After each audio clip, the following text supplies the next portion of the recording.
My friends and I used to do a lot of geocaching after our senior year in high school.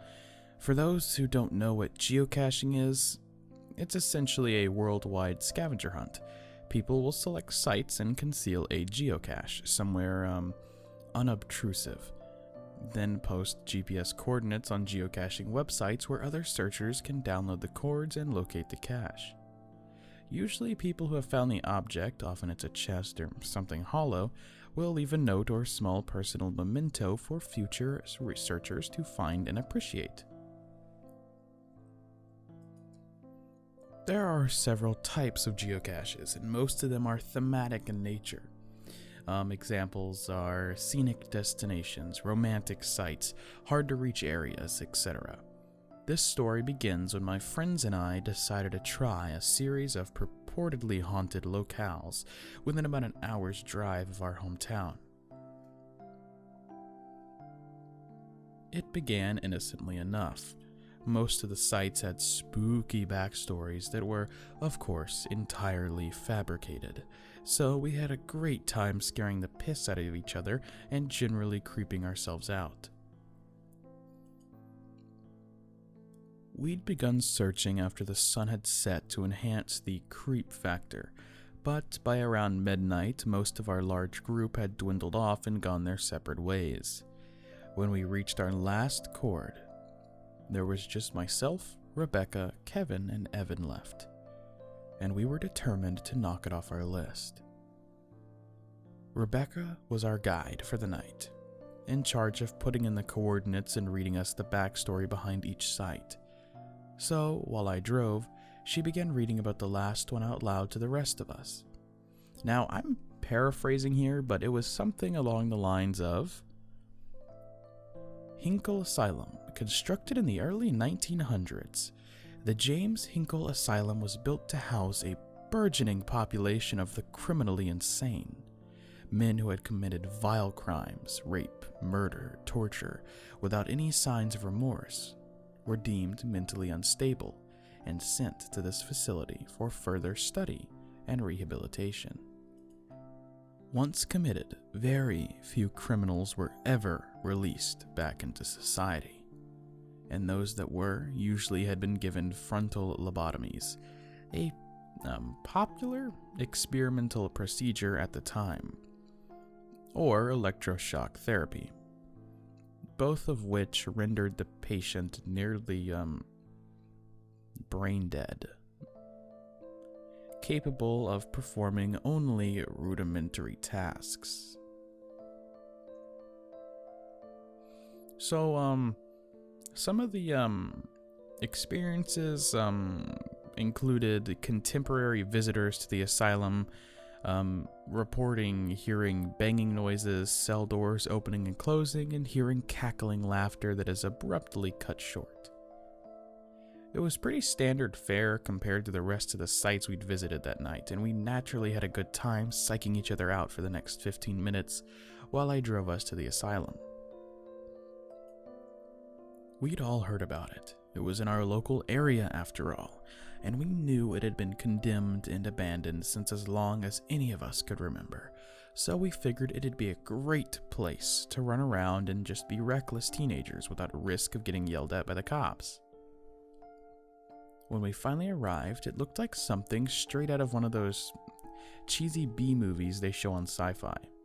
Chain link fence with barbed wire around the perimeter, 2 guard towers flanking the main gate, which was of course chained and locked shut with a big "No Trespassing" sign hanging from it.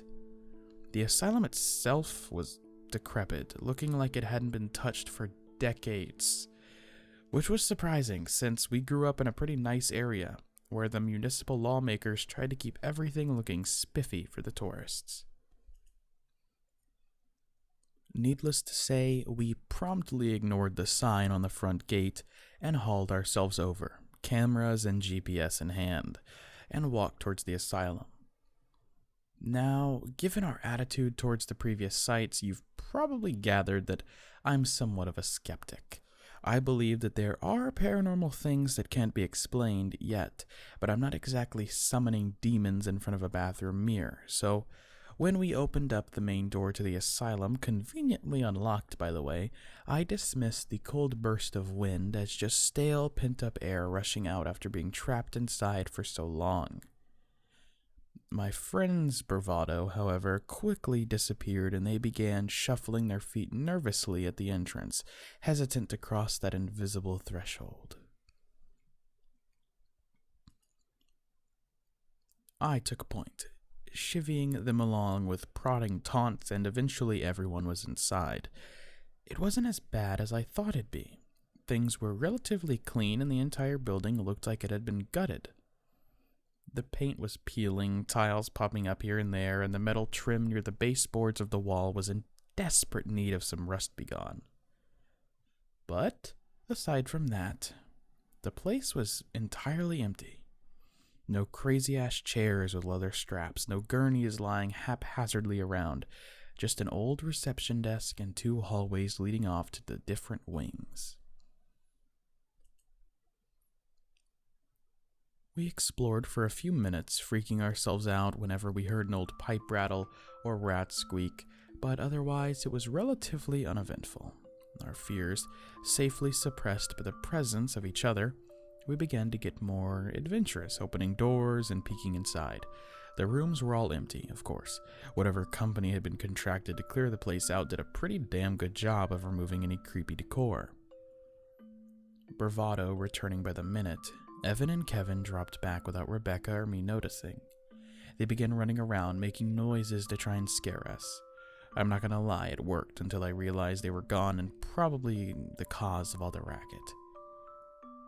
Then returned to laughing and breathless to a decidedly paler Rebecca. She seemed to be a lot more put off by the whole place than the rest of us, or at least she didn't hide it as well. She quietly suggested we leave. Not to be outdone by the other guys of the group, I told her she was more than welcome to wait in the car if she wanted, but I was going to stick around for a few more minutes. Exasperated, but defeated, she finally caved and followed us where the GPS was leading. The second floor. Now, this is where I started to feel genuinely scared. Before, I was just kind of creeped out, but there was something about that whole floor that literally gave me shivers. Despite it being a warm summer night, we started opening doors like before, but we were all a lot more sober about it. I guess I wasn't the only one who was feeling weird. Finally, about midway through the hall, we opened the door to a room, and there, lying in the middle of the floor, was an honest-to-God straitjacket. I'm not bullshitting you. Every other room was devoid of objects, but there was a straitjacket in the middle of the floor of some random-ass room in a condemned mental asylum. We all kind of looked at each other with raised eyebrows, as if to say, guys, you seeing what I'm seeing? And of course, trying to be a macho man to show off for Rebecca, I piped up with the most ridiculous idea I could think of at the time. Dude, I'm gonna put it on. Years of horror flicks and creepypasta should have trained me to not put on the creepy-ass straitjacket in the creepy hall in the creepy asylum. But teenage dumb fuckery won over, and once the words were out, I couldn't just wuss out. Nobody said anything. They just kind of looked at me expectantly, waiting to see if I'd follow through with my boast. Determined not to be called a pussy for the remainder of the night, I walked forward into the room and bent down to pick up the moth-ridden restraining device. As I got closer, though, I noticed it wasn't moth-ridden at all, but was actually in pretty decent condition. That is, compared to the rest of the place, which, as I've mentioned, was in shambles. I mean, it had a few strains and stains here and there, but it didn't really smell and it seemed intact enough to put on. As soon as I picked it up, though, I got this overwhelming sense of dread. I know that's a cliche in these stories, but you know that drop in the pit of your stomach right as you go over the lip of a roller coaster? That feeling in the bottom of your gut that says, I'm gonna die, I just know it. Yeah, well, I got that. Really strong, and totally ignored it. My desire not to die was outweighed, as it often is in teenagers, by my need to look cool for my friends. So I slipped my hands in the sleeves, one at a time, until it hung loosely from my shoulders. Now, if you've ever seen a straitjacket, you know that you can't tie it up yourself. The whole point is to essentially cross your arms across your chest and tie the sleeves behind your back to prevent whoever's inside from moving their arms, presumably to stop them from hurting themselves or others. So as I stood there in the middle of the room, I called out to Rebecca. Hey, Becca, help me tie this thing off. She looked, if you'll excuse the pun, pale as a ghost. But she managed to squeak out, I don't think this is a good idea. But again, after some prodding and encouraging, I convinced her to begin trying the sleeves behind my back. Evan and Kevin just stood in the doorway, expressions in a mix of admiration and I don't know what else. At that point in time, I felt like a badass. For about 3 seconds. As soon as Rebecca finished up the last lace, the door to the cell slammed shut right in Kevin and Evan's faces. I never felt a breeze, and when I asked them later, both of them fervently denied closing it themselves. Skeptic that I am, I still chalk it up to us leaving the front door open and changing air pressures and all that, but it scared the piss out of us nonetheless. Then I felt a pressure on my chest, like someone was sitting on it, or as if someone was pulling the sleeves tighter. And it began to get harder to breathe. I couldn't even summon enough air to whisper, much less call out for help.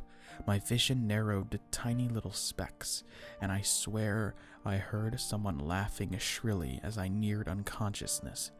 The pressure increased with a sudden tug, and my world went black. When I woke up, my vision was foggy, or at least, I thought it was, until I realized it wasn't just foggy, it was dark, like staring through a lens that's been collecting soot. I blinked a few times and the darkness wavered, but didn't dissipate.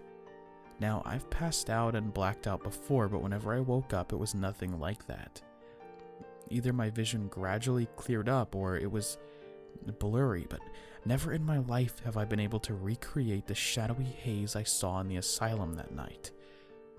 Then, from the murky depths, 2 small pinpoints of light appeared a few inches in front of my face, glaring a lurid red, and a dim echo of the laughter I heard before surrounded me. As soon as they appeared, however, they were replaced by 2 brilliant shafts of incandescence. Evan and Kevin shining flashlights down on my face. The last thing I remember hearing before I lost consciousness was Rebecca's scream and the door banging open, which probably explains why those 2 were standing over me with flashlights in hand. I gradually became aware of a dull murmur that I recognized as Rebecca asking me, "Please wake up, please wake up, please wake up." As she shook me, she just kept saying it over and over and over again, kept sobbing and shaking me. When my vision cleared enough, I glanced over and saw that her eyes were completely red, like she'd been crying for a while.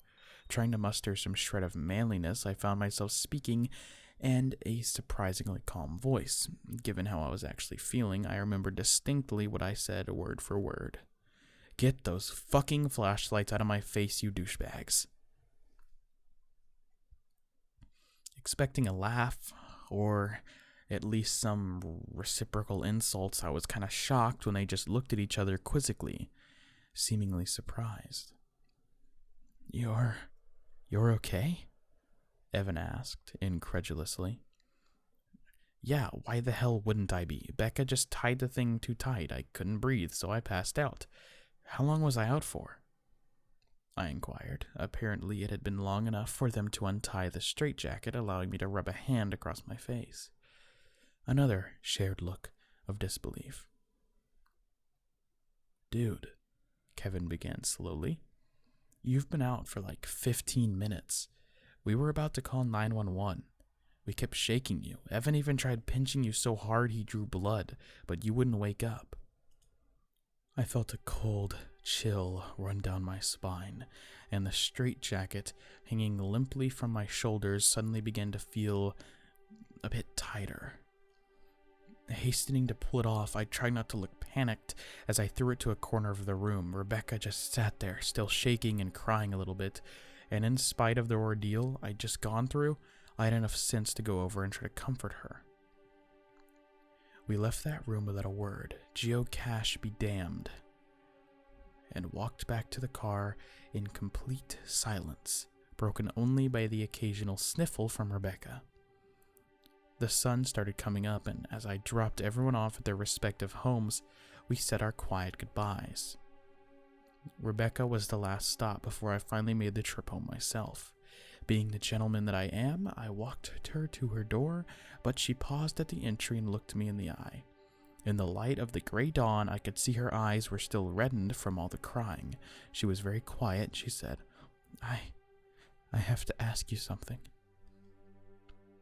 "Yeah, sure, what is it?" I said, half expecting another, "You sure you're alright?"